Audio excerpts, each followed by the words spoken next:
Donc c'est un plaisir pour moi d'accueillir Pierre-Olivier et j'attends avec impatience d'en apprendre plus sur les techniques bayésiennes qu'il utilise. J'espère que bientôt on aura d'autres exposés, peut-être de gens qui participent au séminaire, comme, comme notre ami Pierre Jacob. Voilà. Et du coup, je te laisse la main, Pierre, d'accord?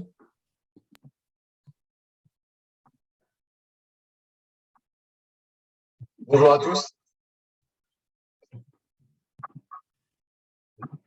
Yes.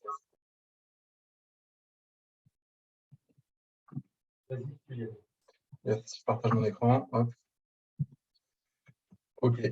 Donc, bonjour à tous. Donc, je m'appelle Pierre-Olivier Goffard et je suis maître de conférence à l'Institut de sciences financières et d'assurance, qui est une école d'actuariat et qui est basée à Lyon et qui fait partie de l'Université de Lyon 1. Donc, je remercie Paul Doucan donc, qui m'a invité au séminaire et qui m'a invité chez lui pour faire la présentation. On est en direct depuis son salon. Voilà, donc je vais vous parler aujourd'hui d'un projet donc, qui parle d'échantillonneurs de Monte-Carlo séquentiels, et ça pour calibrer des modèles qu'on utilise pour modéliser les pertes en assurance. Donc c'est un travail qui est mené aussi dans le cadre d'une chaire de recherche qui sponsorise en partie ce travail, la chaire Dialogue, qui est une initiative jointe entre la Fondation du risque et CNP Assurance.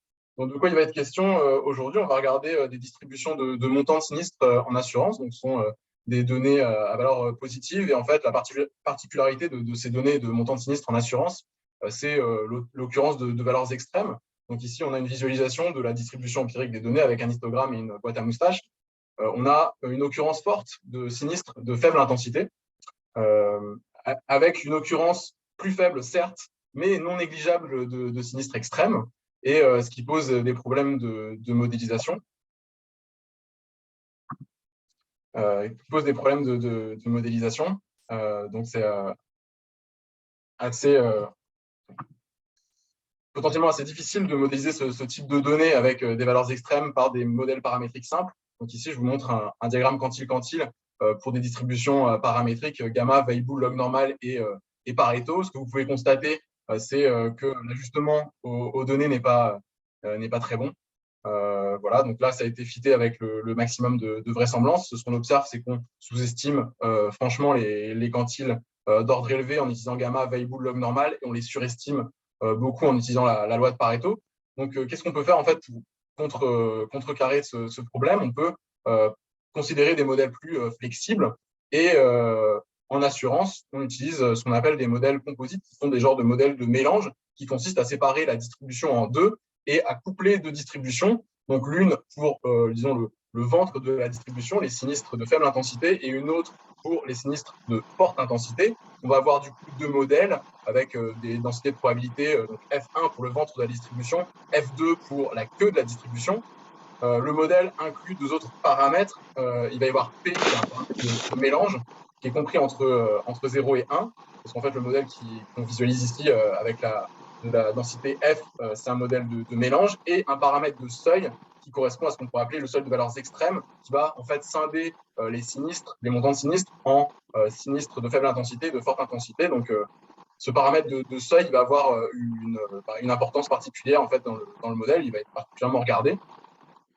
Pour déterminer d'ailleurs ce paramètre de seuil, on peut avoir deux approches. Je dirais que l'approche la plus communément utilisée, notamment dans la pratique actuarielle, provient de la théorie des valeurs extrêmes. Donc, on va utiliser des outils graphiques que vous connaissez sans doute, comme par exemple la min-excess-plot ou le hill-plot, de façon à détecter des zones où la courbe devient stable, pour choisir un seuil de valeurs extrêmes, disons une observation qui va faire la distinction entre les valeurs extrêmes et les valeurs non extrêmes. Donc, on a des outils graphiques, on a aussi des outils de sélection automatique du seuil qui sont un peu moins subjectifs que les outils graphiques, qui vont consister, par exemple, à minimiser l'erreur quadratique sur l'estimateur de l'indice de queue du mode Pareto, ou qui vont se baser sur des tests d'adéquation avec une loi de Pareto, ou si les logs donnés suivent une loi exponentielle, par exemple, ce genre de choses qui sont utilisées. Et donc ça va permettre de choisir, disons, un seuil de valeurs extrêmes avant de rentrer ça dans le modèle composite, puis de calibrer les deux parties du modèle composite avec les données au-dessus et en dessous du seuil. Donc ça, c'est une première méthode. Quand on utilise un modèle composite, on peut aussi avoir une approche dite simultanée, c'est-à-dire on considère que le seuil gamma, le paramètre de seuil, il est comme les autres paramètres et on va juste inférer sa valeur avec tous les autres paramètres et on va utiliser pour ça, par exemple, le maximum de vraisemblance. Et on peut aussi utiliser, bien sûr, une approche bayésienne pour obtenir plutôt une loi a posteriori plutôt qu'un estimateur ponctuel. Et on peut utiliser notamment un algorithme de type Markov Chain Monte Carlo. Ces choix de valeur de seuil, en tout cas en assurance, on a une revue de la littérature qui a été effectuée récemment là, sur l'utilisation des modèles composites et les façons de sélectionner le seuil de valeurs extrêmes avec des applications orientées en assurance, dans ce papier de Wang, Aff et Useby. Pour ce qui est du choix des modèles pour le ventre et la queue de la distribution, on peut avoir des approches paramétriques. Et donc, pour le ventre de la distribution, on va choisir peut-être des distributions qui n'ont pas forcément une queue très, très épaisse, par exemple la gamma. On peut aussi avoir une approche non paramétrique en se disant on va essayer d'être le plus flexible possible pour la distribution des sinistres de faible intensité. Donc, par exemple, un estimateur à noyau, un estimateur basé sur les polynômes orthogonaux, que sais-je. Pour la distribution de la queue de la distribution, on va plutôt avoir une loi à queue épaisse. Notamment, on va très souvent utiliser la loi de Pareto généralisée. Donc, il y a un survey qui a été fait sur ces modèles composites en stats il y a un peu de temps déjà, et qui parlait pas mal en fait, de l'utilisation de ces modèles composites et notamment de l'utilisation de l'inférence bayésienne dans le cadre d'une estimation simultanée du seuil avec les autres paramètres pour notamment quantifier l'incertitude autour du paramètre de seuil. Donc, c'est pour ça qu'on utilise ces modèles-là, disons, dans la littérature statistique. C'est pas mal pour essayer de quantifier l'incertitude autour du seuil. Donc ici, dans le travail, vous allez voir qu'on utilise une approche complètement paramétrique à la fois pour le ventre et la queue de la distribution. Pour la queue de la distribution, on va utiliser aussi d'autres distributions que juste la loi de Pareto. Pour ce qui est des hypothèses sur le seuil, dans la densité de probabilité du modèle composite, au niveau du paramètre seuil, on peut avoir une discontinuité. C'est typiquement le cas si on a une approche avec un seuil qu'on choisit à l'avance. On va choisir le seuil à l'avance, on ne va pas imposer de conditions de régularité sur la densité de probabilité. Donc, on va avoir un modèle purement discontinu. Une variante de ça, c'est avoir un modèle purement discontinu où on fixe le paramètre de mélange P comme étant la valeur de la fonction de répartition au seuil, comme si le seuil était un quantile en fait, de la loi du ventre de la distribution, du modèle composite. On peut aussi avoir continuité. Dans ce cas-là, on fixe le paramètre P de la façon suivante. Dans ce cas-là, la densité est continue. Et on peut aussi avoir, et ça, dans la littérature actuarielle, on retrouve ça, continuité et différenciabilité. Donc là, en plus de fixer le paramètre P, on se retrouve à fixer aussi le paramètre de seuil en résolvant une équation qui fait apparaître les densités et la dérivée des densités pour le ventre et la queue de la distribution. Donc voilà, et ça a été notamment fait ici dans le papier de Grun et Milkovic. Donc ça, c'est un papier vraiment en actuariat avec une utilisation de tous les modèles composites possibles avec plein de choix paramétriques. Et on impose continuité et dérivabilité au seuil et on fait une estimation fréquentiste, donc pas bayésienne. Dans le travail que moi j'ai mené là, je n'ai pas pris en compte cette hypothèse de continuité et différenciabilité. Parce que je pense que déjà, de perdre 2 degrés de liberté, ça rend le modèle beaucoup moins flexible. Et aussi, la résolution de cette équation, d'un point de vue juste pratique, ça pouvait être un peu compliqué. Il faut forcément très souvent utiliser un algorithme de recherche de racines. Ça va forcément ralentir un peu le processus d'estimation. La solution n'est pas forcément unique suivant les distributions qu'on choisit pour F1 et F2. Donc, ça posait tout un tas de problèmes pratiques qui font que je n'ai pas considéré ça, en tout cas, dans mon travail. Donc, si on revient sur, j'ai parlé tout à l'heure de données d'assurance. En fait, ça, c'est un jeu de données très connu qui reprend des montants de sinistres d'assurance incendie au Danemark et qui est utilisé dans la littérature actuelle de façon extensive pour justement parler de méthodes statistiques pour gérer les valeurs extrêmes. Donc là, on a vu que les modèles paramétriques ne donnaient pas des bons résultats en termes d'adéquation. Quand on passe à des modèles composites plus flexibles, on a tout de suite une meilleure adéquation aux données. Donc là, c'est avec des modèles des modèles composites qui ont continuité et dérivabilité au seuil, composés de loi gamma Pareto, Weibull Pareto et log normal Pareto. Donc là, on a une meilleure adéquation aux données. Donc c'est ce qu'on observe. Maintenant, je vais vous parler de l'application qu'on fait en assurance de ce type de modèle. Donc, en fait, en assurance, on s'intéresse souvent à modéliser les engagements de la compagnie d'assurance vis-à-vis de ses assurés. Donc, sur une période de temps donnée, on peut prendre par exemple un an. La compagnie d'assurance va enregistrer un certain nombre de sinistres. Ce nombre n'est pas connu à l'avance, donc ça va être une variable aléatoire de comptage. Typiquement, on peut supposer que le nombre de sinistres de grand N, ça suit une loi de Poisson, avec un paramètre lambda correspondant au nombre de sinistres moyens sur la période d'exercice.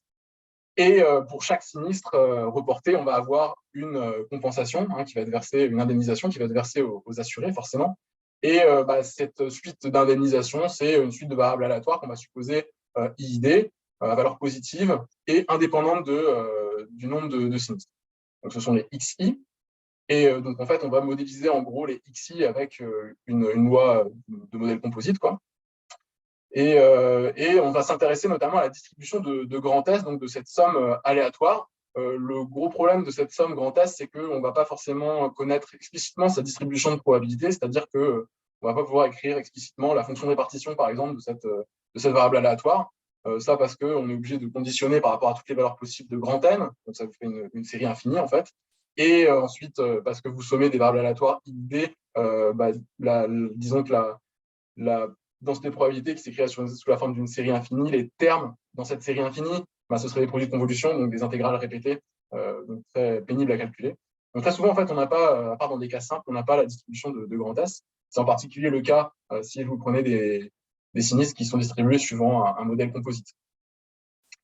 Et très souvent, à partir de grand S, ce qu'ils font les actuaires et les gestionnaires de risque, c'est qu'ils veulent résumer le risque représenté par grand S avec un nombre qui va être la mesure de risque. Et l'une des plus utilisées, disons, s'appelle la value at risk.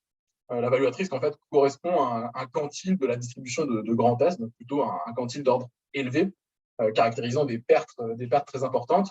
Et on va vouloir mettre un capital de côté, enfin la compagnie d'assurance va vouloir mettre un capital de côté de façon à pouvoir compenser ces pertes et donc être en mesure d'indemniser ces assurés.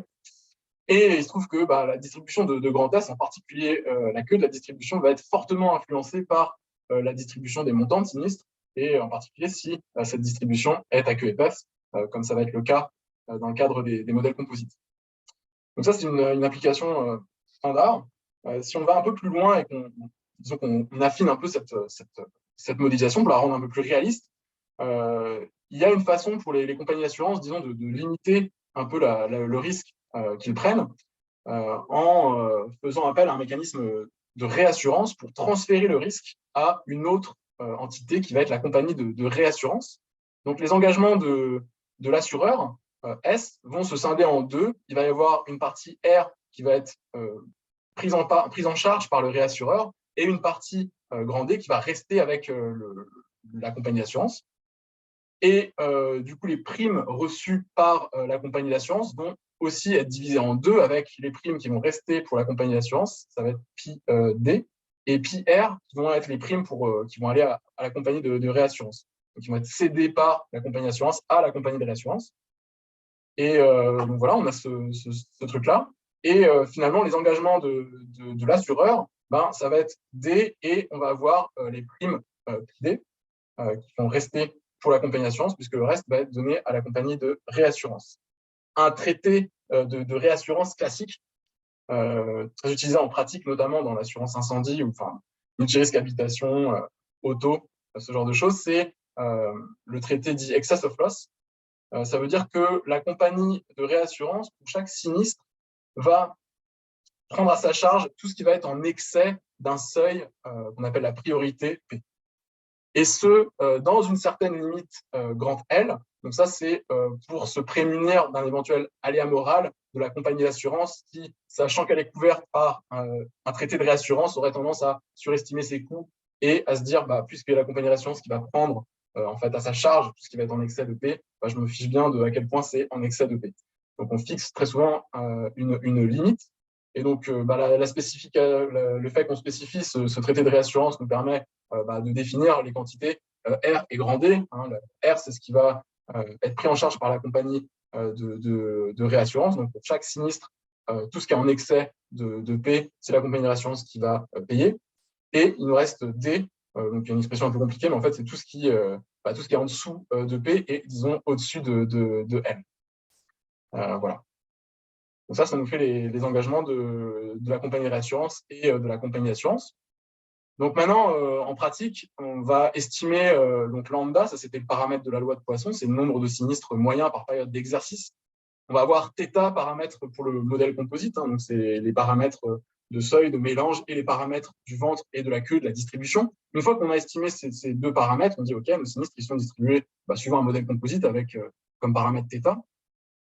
On va essayer de trouver un montant de réserve, un capital de réserve, de façon à se prémunir d'une situation de ruine. Donc, une ruine à 1 an. En fait, sur la période d'exercice, on va avoir les primes récupérées par la compagnie d'assurance, pi D, ce qu'elle va payer, D. Donc, c'est pi D moins D, ça va correspondre à son bénéfice.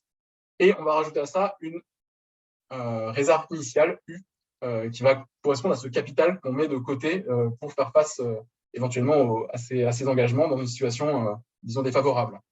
Donc U, on va pouvoir le définir comme un quantile de la distribution de pi d moins d, ce qui correspond aux pertes et profits de la compagnie d'assurance. C'est ce qu'on voit ici sur le graphique. Hein. Ce sont ici une distribution de pertes et profits. Et on s'intéresse au quantile à gauche de cette distribution. Et on va fixer la réserve U avec ces quantiles. Donc, suivant l'ordre du quantile, on a un niveau de risque plus ou moins élevé. Hein, pour ce qui est de la mise en place pratique, calculer la prime de réassurance qui va correspondre à l'espérance de ce que va devoir verser la compagnie de réassurance. On va utiliser juste de l'intégration numérique. Et pour la distribution du surplus de la compagnie d'assurance, donc de ses pertes et profits, on va utiliser juste des simulations de Monte-Carlo. Voilà, on peut faire d'autres choses plus précises. Hein. Il y a beaucoup de littérature en actuariat sur justement comment faire mieux que Monte-Carlo dans ces cas-là. Là, on ne va pas s'embêter plus que ça. Ce n'est pas non plus l'objet du travail ni de l'exposé. Donc, on va juste faire des simulations de Monte-Carlo, tout simplement. Ce que je voulais juste dire ici, c'est que, en tout cas, dans le cadre de cette application en assurance, l'utilisation du modèle composite est assez justifiée parce qu'on a à la fois besoin de bien modéliser les sinistres de faible intensité et de forte intensité si on veut avoir une bonne estimation à la fois des primes d'assurance et de réassurance et aussi des quantiles extrêmes disons des sinistres d'intensité très élevée. Donc, ça va être très important, à la fois dans cette application, c'est très important du coup d'avoir un modèle composite pour les deux parties. Il faut savoir que dans l'utilisation de modèles composites, peut-être qu'on peut en faire dans d'autres domaines. On n'a peut-être pas autant d'importance allouée, disons, au ventre de la distribution. On s'intéresse énormément à la queue de la distribution, peut-être. Ça dépend des applications. Et excuse-moi, juste une question aux gens qui assistent. Est-ce qu'il y a un problème de son? Est-ce que tout le monde entend Pierre-Olivier? Oui, moi j'entends bien en tout cas. Oui, je l'entends très bien. Bon, très bien. Oui, très bien. Excusez-moi. Pardon pour cette interruption. Moi, très bien. Bon.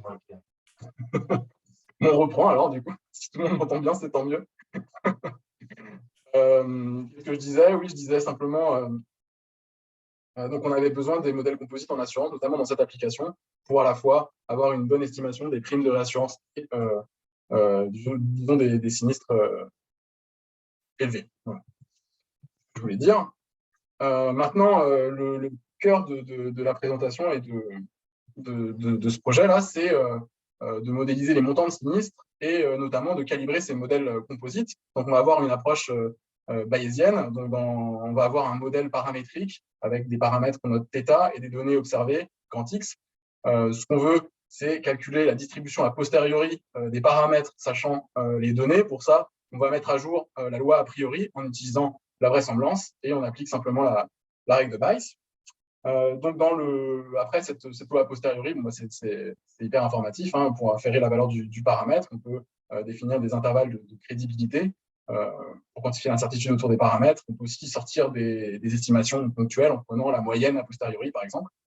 Donc, cette loi a posteriori, le problème qui va se poser, c'est très souvent le dénominateur. Donc, le dénominateur, on intègre sur l'espace des paramètres. Donc, ça peut être une intégrale à grande dimension, pas forcément connue explicitement. Et en fait, du coup, l'inférence bayésienne est très souvent basée sur des outils algorithmiques, computationnels, qui vont consister à échantillonner cette loi a posteriori. Et pour ça, on va utiliser des techniques basées sur les chaînes de Markov et des schémas classiques de Gibbs ou Metropolis-Hastings. Donc, on va générer des valeurs de paramètres suivant cette loi a posteriori. On va utiliser ces valeurs de paramètres générées de façon à faire une estimation soit ponctuelle ou avec des intervalles de θ.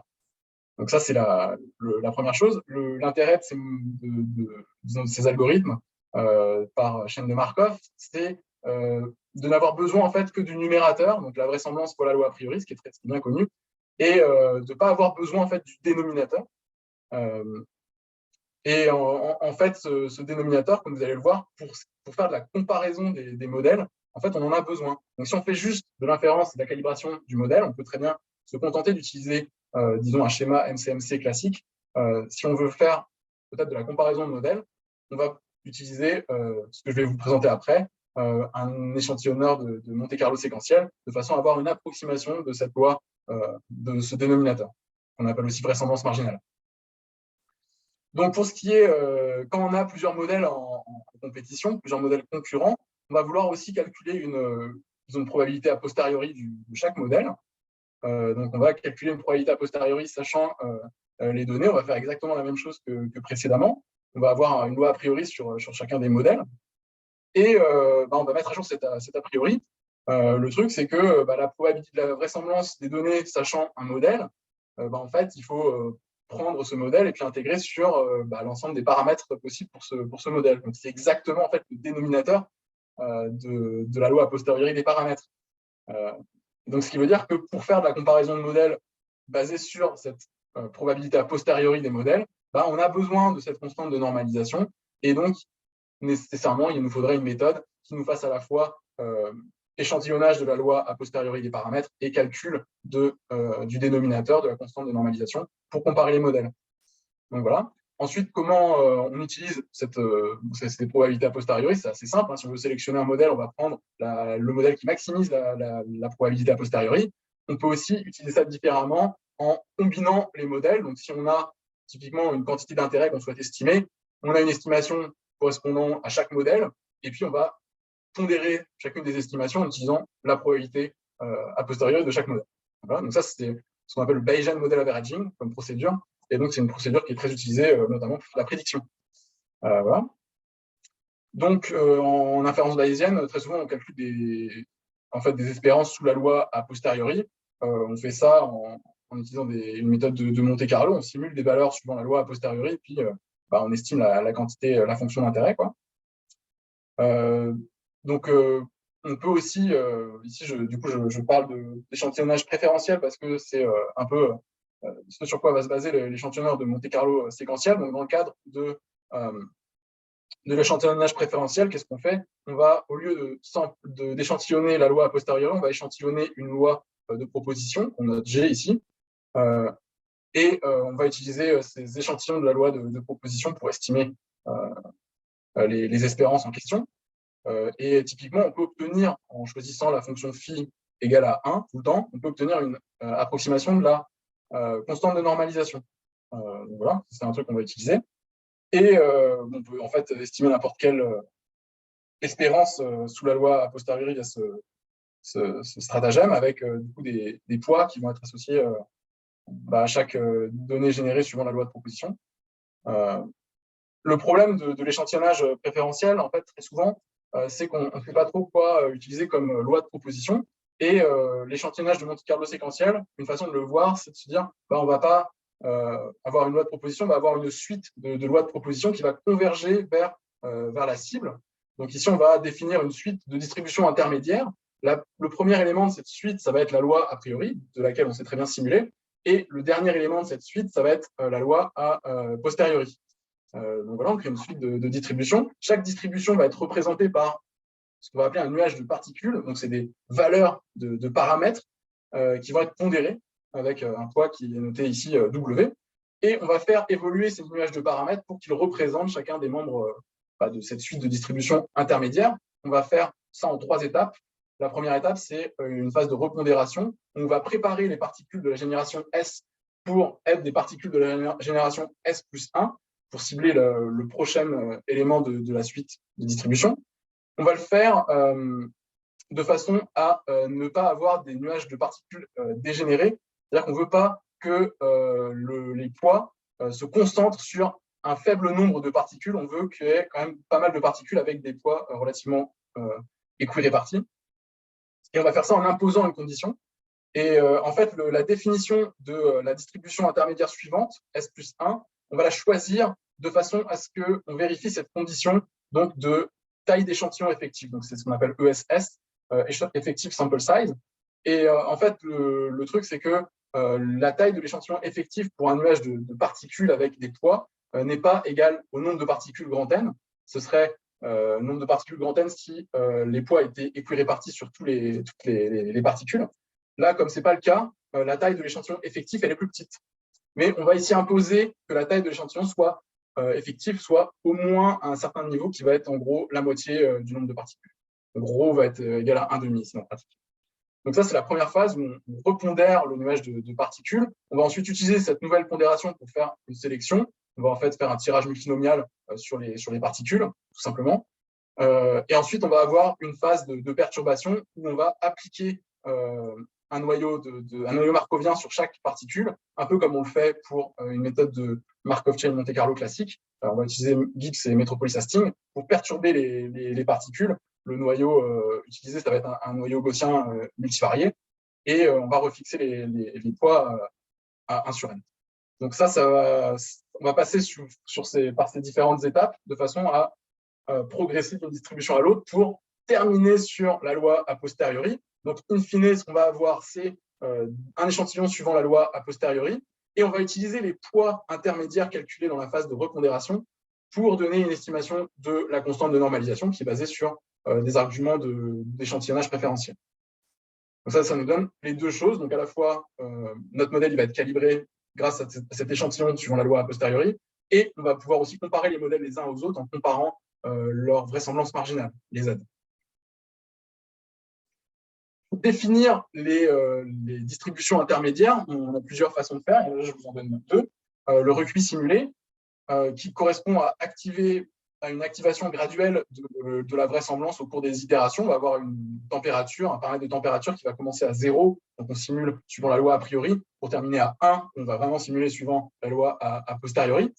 Et on a une autre façon qui consiste à introduire les données par paquet, c'est-à-dire à augmenter comme ça la taille de l'échantillon pour les distributions intermédiaires. Et donc, au début, on n'a pas aucun point de données, donc on est sur la loi a priori. Et in fine, on a l'échantillon total, et du coup, on simule suivant la loi a posteriori. Donc, parmi ces deux méthodes, moi, en tout cas, dans mon application, le recuit simulé, ça marchait mieux dans le sens où ça allait plus vite, mon algorithme convergeait plus vite. Le nombre de générations était moins important. Et donc, j'ai gardé le recuit simulé pour, en tout cas, dans le cadre de cette application. Donc, visuellement, ce que ça donne, si j'ai des données, par exemple, de loi exponentielle, et que je prends un a priori sur le paramètre de la loi exponentielle qui est gamma, donc ça, c'est en fait, là, tout est bien connu, la loi a posteriori, elle est conjuguée, donc on connaît très bien, c'est très bien ce qu'on doit obtenir. Ici, sur la gauche, on a d'abord une visualisation de la convergence des distributions intermédiaires vers la loi a posteriori. Donc, génération 0, on a la loi a priori. Génération 3, on a la loi a posteriori, qui donc vient se centrer autour de la vraie valeur du paramètre. Et à droite, vous avez des estimations de la constante de normalisation. Donc, le nombre de particules des nuages, c'est le grand N, là, va améliorer l'estimation qu'on fait disons l'approximation qu'on a de la constante de normalisation, puisqu'il s'agit quand même d'une méthode de Monte Carlo. Donc, plus on a de réplication, meilleure va être la précision. Donc voilà, et les deux méthodes vont avoir à peu près les mêmes résultats, que ce soit recuit simulé ou données par paquet. Donc, je reviens rapidement sur la méthode de Bayesian Model Averaging.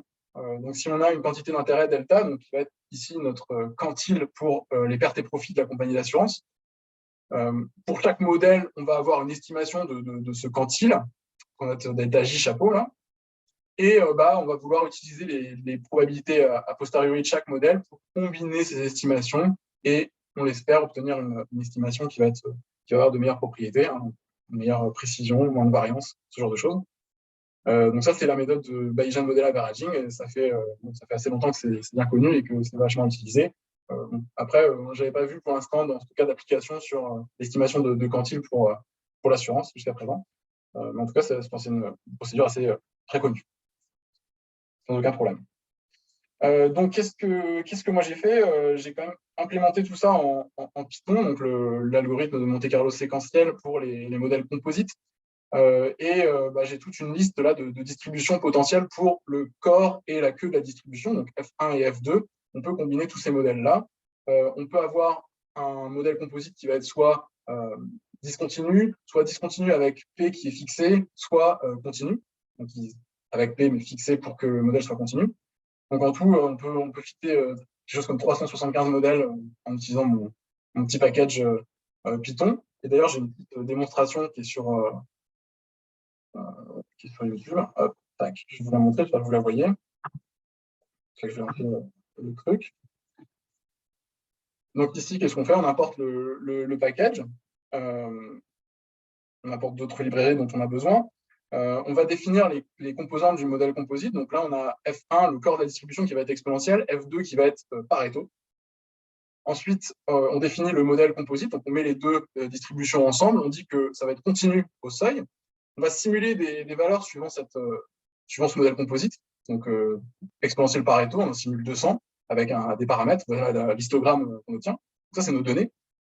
Maintenant, on va spécifier des paramètres, des lois a priori pour chacun des paramètres. Donc, on a un paramètre pour la loi exponentielle. On va avoir un paramètre pour la loi de Pareto, qui va être l'indice de queue, et le paramètre gamma, qui va être le paramètre de seuil entre valeurs extrêmes et valeurs non extrêmes. On met tous ces paramètres ensemble dans une loi a priori. On va supposer qu'a priori, tous les paramètres sont indépendants. Voilà, donc là, j'avais galéré un petit peu. Voilà, là, ça fonctionnait, ma loi a priori.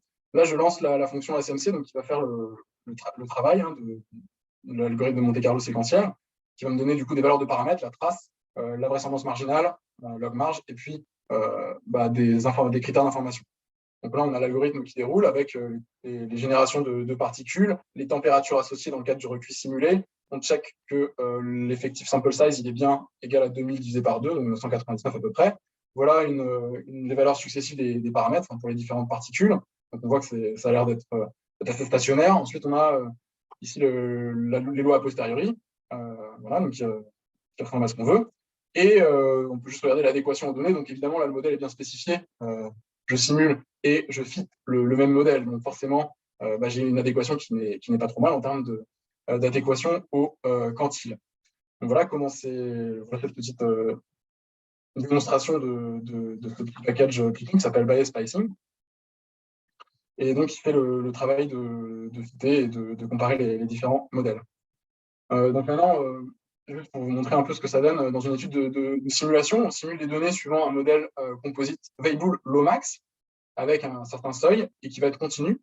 On va simuler des tailles d'échantillons, donc entre 500 et 5000, en fait, pas 2000. Et on va faire ça 1000 fois.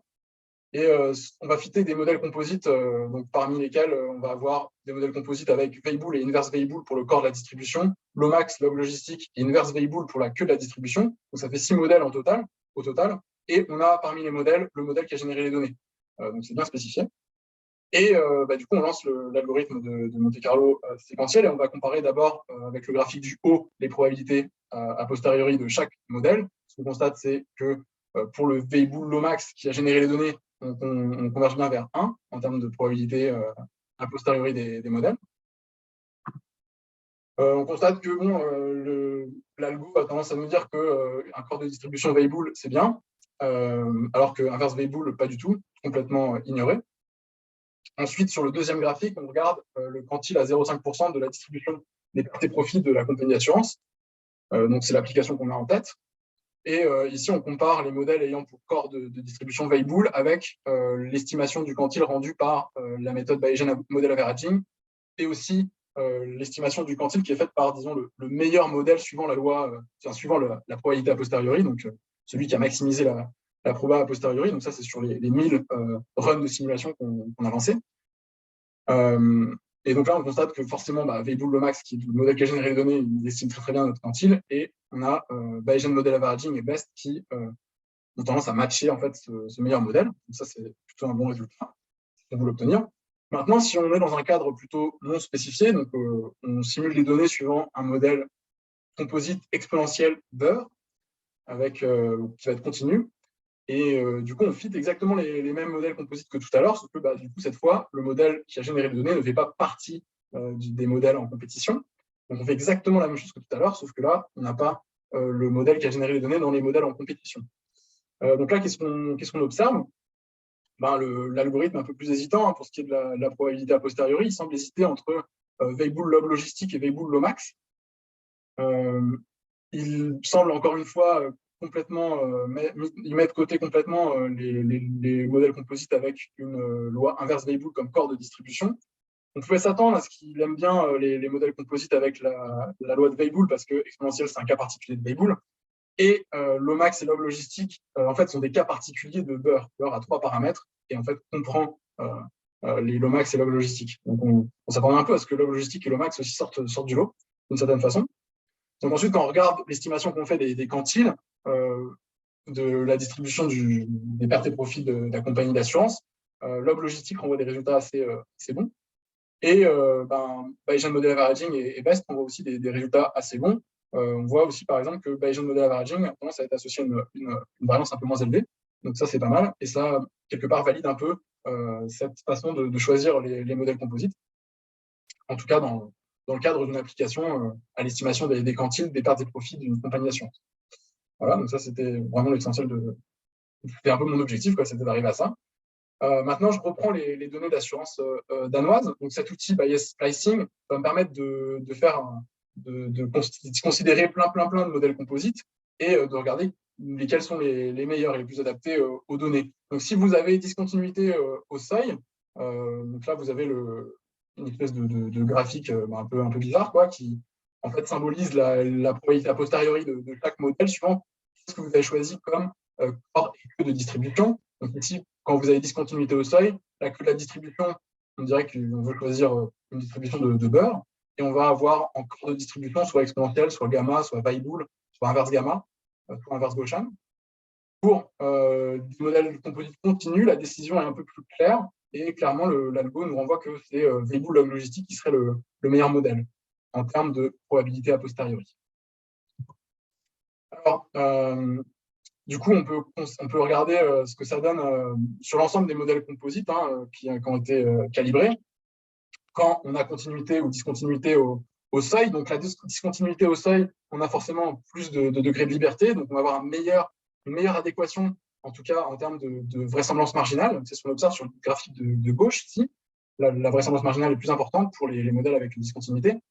Par contre, si on regarde une distance basée sur les quantiles, parce que vous avez vu, j'insiste vachement sur les quantiles de la distribution, en fait, on regarde vachement ça en assurance, et on constate que si on calcule une distance basée sur le fait qu'on est bien en adéquation avec les quantiles empiriques, là, on constate que les résultats sont un peu plus contrastés. Finalement, on ne voit pas bien, il n'y a pas une différence si nette que ça en termes d'adéquation au quantile. Voilà, donc ça, c'était le premier truc. Ensuite, si on regarde un peu les seuils de valeurs extrêmes qu'on obtient, on obtient des valeurs de seuil qui ne sont pas vraiment extrêmes. C'est-à-dire que quand on a discontinuité, on a beaucoup de modèles composites qui nous renvoient des valeurs de seuil autour de 0,82, pour être bien précis. Et en fait, c'est comme si l'algo nous disait qu'il y avait une discontinuité à 0,82 dans les données, donc ce qui peut très bien être un artefact en fait, de la distribution empirique. Et en fait, on n'a pas détecté un seuil de valeurs extrêmes, on a détecté une espèce de discontinuité. Bon. Ensuite, sur un modèle continu, là, les résultats sont un peu plus contrastants, on a un peu plus de variabilité en fait, dans les valeurs de seuil possibles, même si beaucoup de modèles nous renvoient des seuils entre 0,9 et 1, ce qui fait qu'il y a que 10% des sinistres qui sont en dessous, donc ça ne fait pas des sinistres extrêmes, ça. Et en fait, pour les modèles composites continus, ce qu'on constate, c'est l'influence très grande en fait, du choix des modèles paramétriques pour le corps et la queue de la distribution. Par exemple, si vous prenez la distribution de Beurre comme corps de distribution, la distribution de beurre est déjà, si vous la prenez seule, va déjà avoir une bonne adéquation aux données. Et donc, qu'est-ce qui fait l'algorithme? Il va pousser en fait, la valeur du seuil au maximum et essayer de modéliser en fait, l'intégralité de la distribution des sinistres avec la loi de Beurre. C'est ça qui se passe. On a du coup des seuils très, très élevés. Donc, c'est l'inverse pour la loi exponentielle. On va abaisser la valeur du seuil. Donc, c'est ce genre de comportement qu'on obtient. Donc, c'est pas, disons, pour sélectionner un seuil de valeurs extrêmes, c'est pas hyper pertinent. Les seuils que j'ai trouvés assez pertinents, je pense que c'est des seuils qui vont être obtenus en combinant dans le modèle composite deux lois qui vont avoir à peu près le même nombre de paramètres. Si, par exemple, vous prenez exponentielle Pareto, donc un modèle composite très simple, là, vous obtenez un seuil à 1,83, donc ça fait 60% des données qui sont en dessous. Quelque part, c'est un peu aussi une technique en valeurs extrêmes. Quand on regarde, quand on fait une première analyse des données, on va faire des diagrammes quantile-quantile avec la loi exponentielle et la loi de Pareto, et essayer de détecter une sorte de rupture en fait, dans ces diagrammes quantile-quantile. Du coup, cette approche peut ressembler un peu à ça, avec plutôt une approche disons, automatique avec la vraisemblance et quantification de l'incertitude, puisqu'on a une loi a posteriori pour notre paramètre. Bref, donc si je devais avoir à choisir un seuil, peut-être que je prendrais un modèle composite simple avec exponentielle Pareto et je m'intéresserais à la valeur du seuil qui est obtenue par ce biais. Maintenant, si on regarde qu'est-ce qui se passe quand on fixe la valeur du seuil avant, donc on va utiliser une méthode de la théorie des valeurs extrêmes. Donc il y en a plein pour sélectionner des valeurs de seuil. Ce que je mentionnais tout à l'heure, là j'ai utilisé une technique récente qui a été mise au point par des collègues de Lausanne. Et du coup, j'ai utilisé leur méthode qui m'a envoyé un seuil à 2,78. Et comme elle est basée sur le fait que les sinistres extrêmes suivent notre Pareto, j'ai considéré comme que distribution que Pareto et Generalized Pareto. Et donc voilà ce qu'on obtient. Donc ce qui se passe, c'est que quand c'est discontinu, on a tendance à choisir la loi de Beurre pour modéliser le corps de la distribution. La loi de Beurre, c'est la loi paramétrique qui est considérée ici qui a plus de paramètres. C'est la plus flexible, elle en a 3. Et donc quelque part, si on augmentait le nombre de paramètres, probablement qu'on choisirait la distribution la plus flexible possible. Ce qui fait que quand si vous choisissez la valeur du seuil avant d'inférer les paramètres du modèle composite, peut-être qu'il peut être opportun d'utiliser une hypothèse non paramétrique pour le corps de la distribution, ce qui est beaucoup fait en statistique, puisqu'on va s'intéresser dans les applications plutôt aux valeurs extrêmes que aux valeurs disons, non extrêmes. Quoi. Donc on va rester très flexible pour le corps de la distribution, considérant que voilà, c'est pas si important. Et du coup, avoir une hypothèse non paramétrique, donc il y a plein de méthodes pour ça et qui vont combiner du non paramétrique avec du paramétrique dans le cadre d'un modèle composite. Pour le modèle composite obtenu, c'est un peu la même chose, puisqu'on obtient la distribution de Beurre qui sort du lot. Voilà. Maintenant, on peut comparer les deux approches quand on a la valeur du seuil qui est fixée à l'avance ou quand elle est laissée libre et choisie par l'algorithme.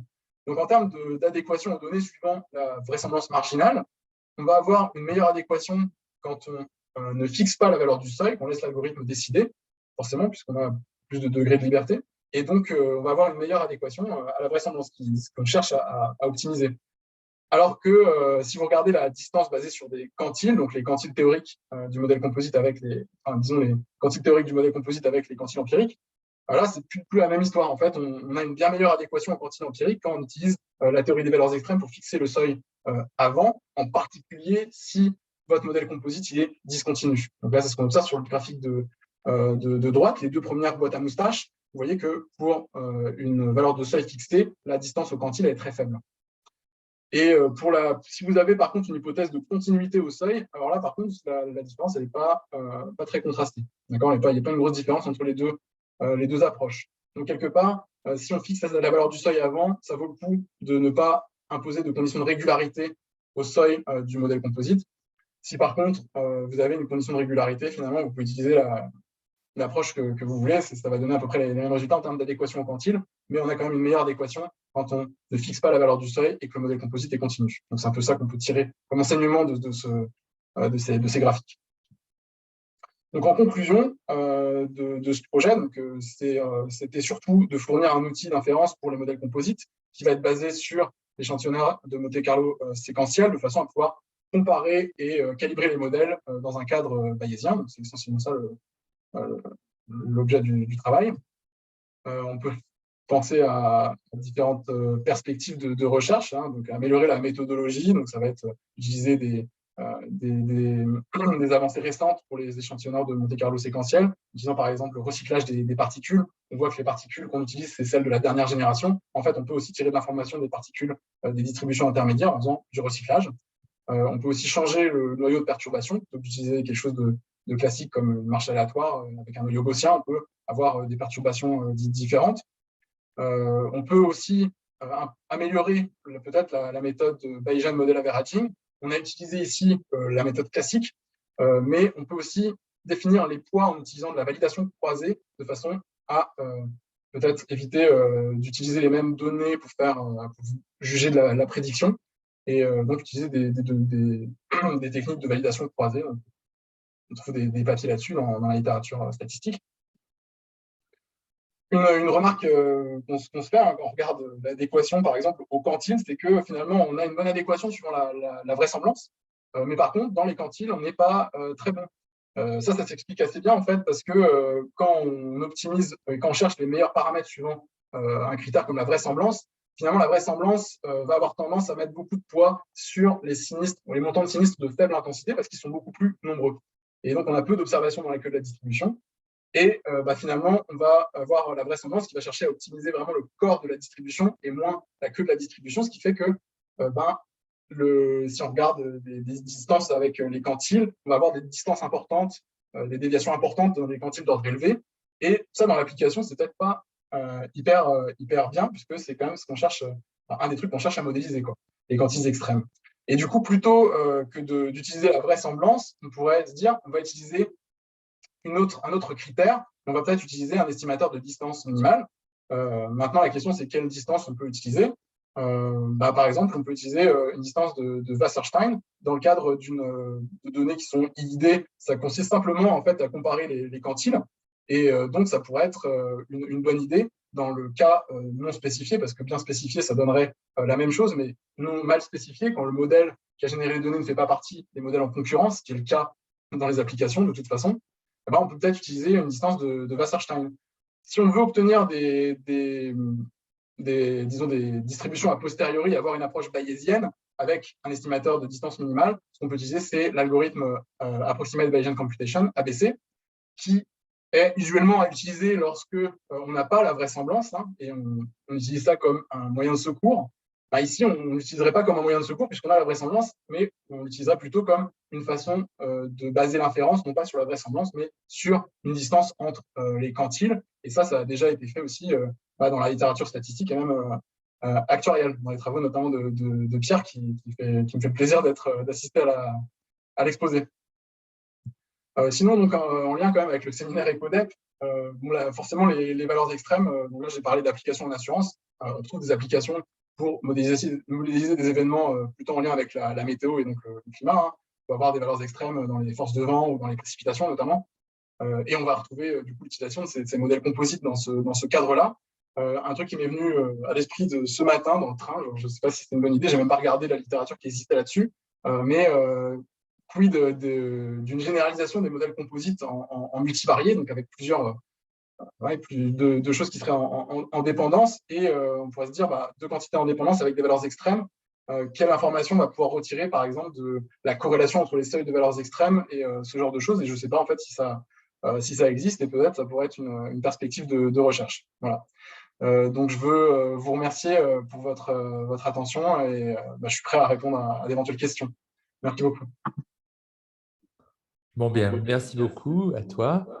Je voulais juste remercier Pierre de son exposé qui est très intéressant. Je me suis permis de mettre un lien dans la discussion qui était un travail de Grama et de Yon Grama et d'un certain nombre d'autres chercheurs de Vannes, qui est peut-être une alternative aux techniques dont Pierre parlait pour faire une étude a priori de ces queues de distribution. Voilà, mais bon, en tous les cas, je merci beaucoup de ton exposé. Je laisse les autres collègues poser des questions.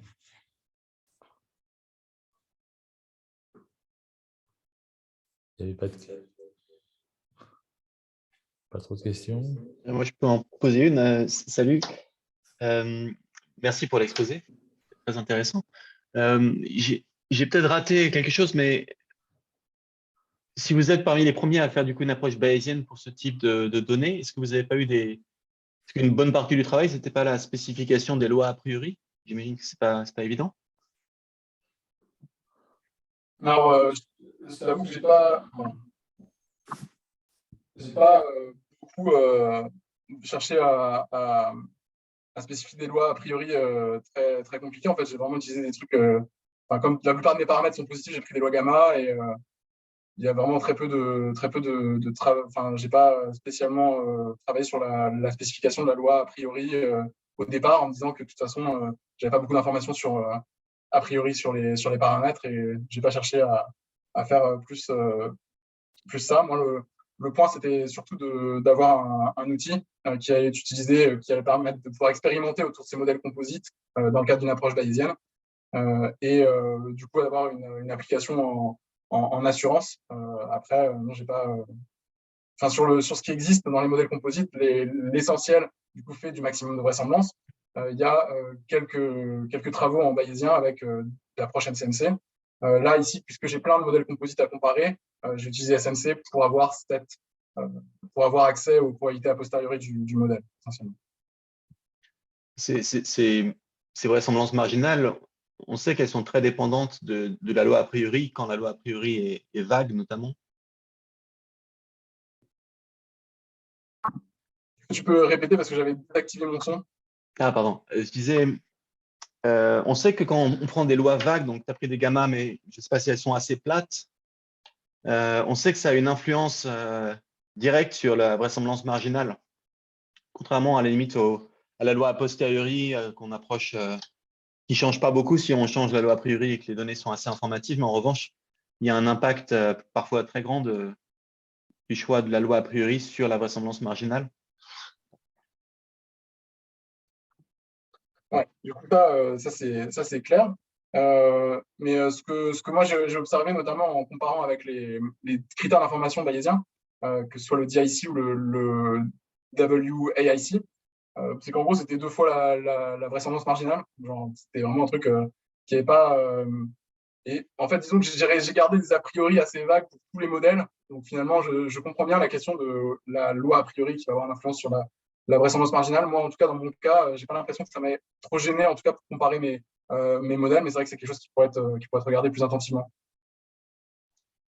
Surtout si tu utilises des lois vagues, moi, je dirais, parce que quel que soit le nombre de données, si tu divises, si tu multiplies la variance de ton prior par 10, tu vas significativement changer la vraisemblance marginale, en fait.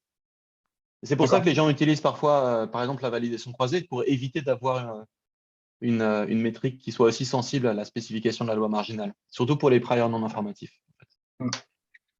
Alors aussi, un truc que je me demandais par rapport aux échantillonneurs de Monte-Carlo séquentiels, c'est le rôle de la loi a priori dans l'initialisation des particules. Et disons que j'ai l'impression que pour l'échantillonneur de Monte-Carlo séquentiel, on a tendance quand même à choisir des priors qui ne sont pas aussi… disons, si je prends un MCMC standard et que je prends une loi a priori gamma, je vais avoir des paramètres pour la loi a priori gamma qui vont être de façon à ce que la loi gamma soit hyper flat. Si je fais ça avec mon échantillonneur de Monte-Carlo séquentiel et que j'initialise mes particules avec cette loi, je vais avoir des particules au début qui vont être, je sais pas, 10 moins 10, des choses complètement invraisemblables. Et du coup, c'est vrai que j'ai tendance à avoir cette… je ne sais pas trop en fait, comment gérer ça dans mon implémentation. Du coup, j'ai des lois gamma ici qui ne sont pas si non informatives que ça. Finalement, j'ai des lois gamma avec des paramètres égaux à 1. On pourrait en discuter, en tout cas, mais d'habitude, il faut plutôt essayer de séparer la spécification de la loi des problèmes computationnels, parce qu'on peut démarrer un SMC d'une autre loi que la loi a priori. Donc, la loi a priori, elle est censée refléter le plus fidèlement possible l'information a priori. Oui, mais du coup, dans la spécification, l'initialisation du nuage de particules, normalement, je simule suivant la loi a priori. Non, tu n'es pas forcé, tu peux faire ce que tu veux. Ah bon? Ok. Ce que j'ai lu et ce que j'avais compris, c'était ça. Ok. Non, le but, c'est, si tu veux faire le moins d'étapes intermédiaires possible, mieux vaut commencer de quelque chose du plus proche possible de la loi a posteriori, au contraire. Okay. Mais on peut en discuter. Tu ne veux pas non plus prendre phagocyté toute cette discussion. Merci en tout cas. En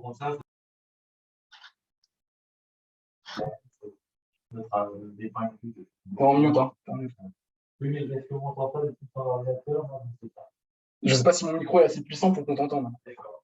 Non, je disais au contraire, bien au contraire, je remercie Pierre d'avoir donné ces interprétations et ces extensions qui sont. Alors, je ne sais pas, je crois que je vais quand même finir par arrêter d'enregistrer parce que ça ne sert pas à grand-chose finalement. Enfin, ça ne sert pas à grand-chose. C'est bien d'avoir un exposé enregistré. Donc, je te remercie d'abord et puis je coupe la connexion, je coupe plein d'enregistrements, mais on peut continuer de discuter si vous le souhaitez.